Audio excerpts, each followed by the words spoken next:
just a bit about the practice, about the work, and then she'll be able to speak with you all and questions you might have about her work. So join me in welcoming Lauren Kelley to Austin. Thank you, Lauren. I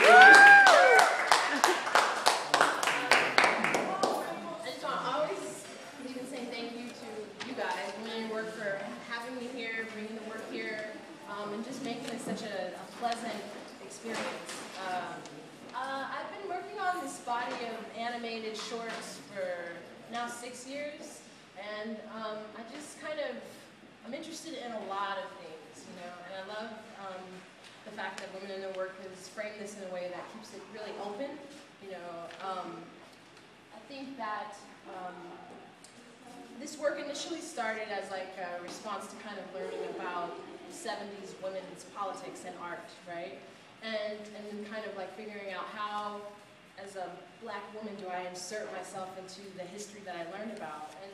And there's a lot of moments that I found were points of entry, but I just wanted to kind of play with these toys, right?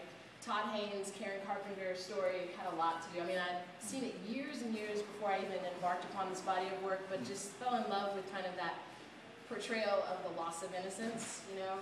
I was telling somebody, I think, you know, especially around this time of year, they always play like these Karen Carpenter Christmas songs, you know? And it's so, it's just, I'm just seduced by it, you know, over and over again. So all of those things kind of came into the work, and it's really, originally, these pieces were conceived for my public access cable channel. I just wanted to, you know, kind of do a social intervention like the Yes Men. So all of those things just really mattered to me. I think I was raised in learning about art, and art having the ability to kind of like affect the culture in the 80s after, like, you know, the art world market crash, and alternative spaces mattered more, and kind of like art intervention mattered more, and it's always mattered to me. So it's kind of what informs my, you know, these types of decisions. So the process is, I was telling somebody else, there's really no linear process to arriving at a final narrative, final video, or even like a final gallery show. You know, I've done this show before, so it also made it incredibly easy. There are new collages here, but the collage work are done while I'm at work, in Photoshop, when I, you know, pull things from eBay, pull things from, you know, articles, and then kind of like re-splice and pull them together. But I generally start with a storyboard, and that'll help me kind of figure out the direction of the narrative.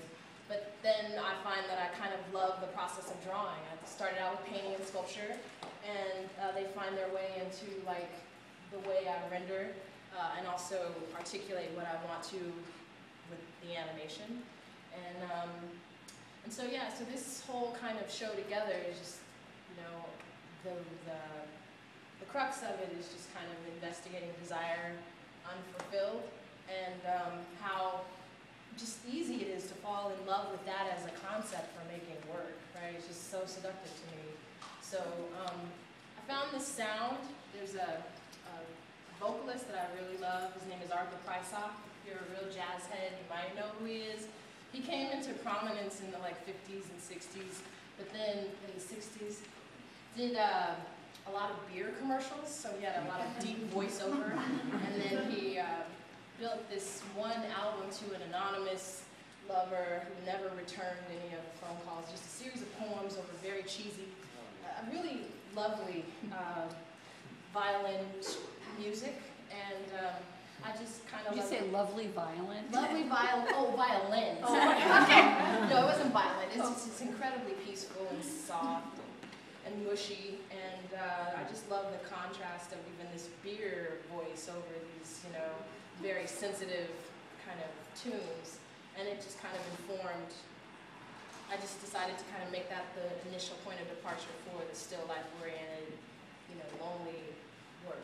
And then the cakes were just, you know, looking at a lot of things always, and Wayne Thibault's mark making. You know, I'm a materialist at hand, so kind of the tactility is what kind of like set off the decision making for the cake piece. So that's really what's happening here. And thank you all again for just coming. Thanks. You may have questions.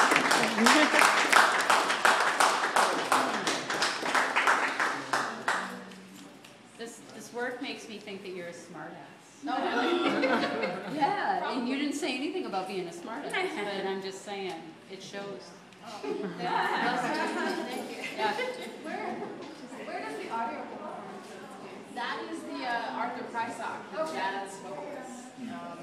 It's like 2 songs that I kind of spliced and reworked, and I like to write my own narratives, but I'm not interested in being a writer or proclaimed as a writer. I really want to make, work without words. So now I'm just trying to use other people's words. It reminds me a little of your topiary piece. Oh, yeah, that was Bounce Out too. Yeah.